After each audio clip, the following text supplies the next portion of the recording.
Algumas características são importantíssimas para que um livro fosse aceito pela igreja primitiva. A primeira delas é: o livro deveria ser escrito dentro do primeiro século. A segunda característica se dava pelo seguinte: o livro precisaria edificar de certa forma a igreja primitiva. O livro era escrito no primeiro século, ele era divulgado entre a igreja, só que esse escrito deveria edificar a igreja, seja moralmente, espiritualmente ou intelectualmente. A terceira característica é a mais importante: o livro precisaria ser escrito ou por um apóstolo ou por alguém próximo a um apóstolo. Por exemplo, você vê nos 27 livros que compõem o Novo Testamento, você tem Mateus e João, que são discípulos, você tem Pedro, que é discípulo, você tem o apóstolo Paulo, que era um apóstolo e escreveu 13 epístolas, mas ao mesmo tempo você tem Lucas, que não foi discípulo de Jesus. Ou seja, Lucas foi aceito porque ele foi alguém que andou próximo a um apóstolo, o apóstolo Paulo. Lucas acompanhou Paulo na maioria de suas viagens. Então, essas três regras eram fundamentais.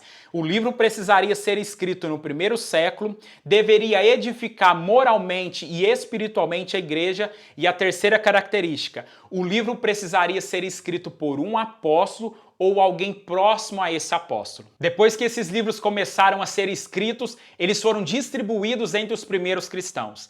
Esses cristãos se reuniam nas casas ou nas igrejas e começaram a ler esses livros, principalmente os evangelhos e as epístolas de Paulo. Os primeiros cristãos começaram a se familiarizar com esses textos de tal forma que eles começaram a identificar quem os havia escrito e se eram ou não inspirados por Deus. Só que além desses livros, alguns problemas começaram a surgir na igreja, entre eles, heresias começaram a entrar dentro da igreja. Dois teólogos causaram um grande problema para a igreja primitiva.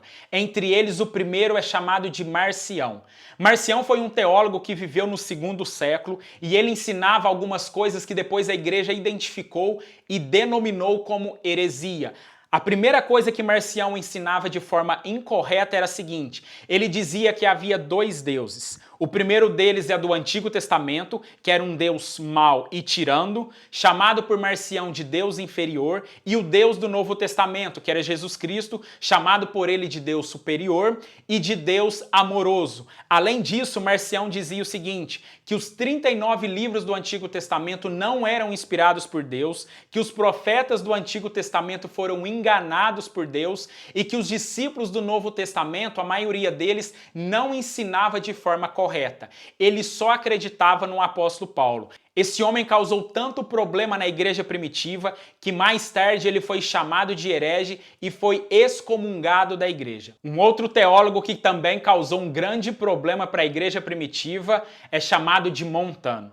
Montano viveu no segundo século depois de Cristo e ele tinha o seguinte pensamento: ele dizia que a revelação bíblica é sempre contínua, ou seja, ele não acreditava que a revelação terminava em Apocalipse. Ele dizia que a revelação bíblica deveria se manter em aberto e que outras pessoas poderiam ser inspiradas por Deus para escrever outros livros.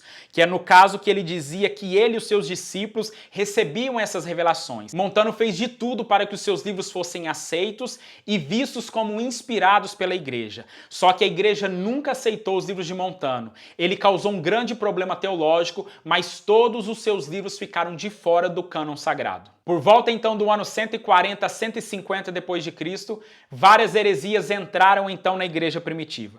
Os líderes cristãos, diante dessa ameaça, entenderam o seguinte: precisamos fazer algo para que essa ameaça seja destruída.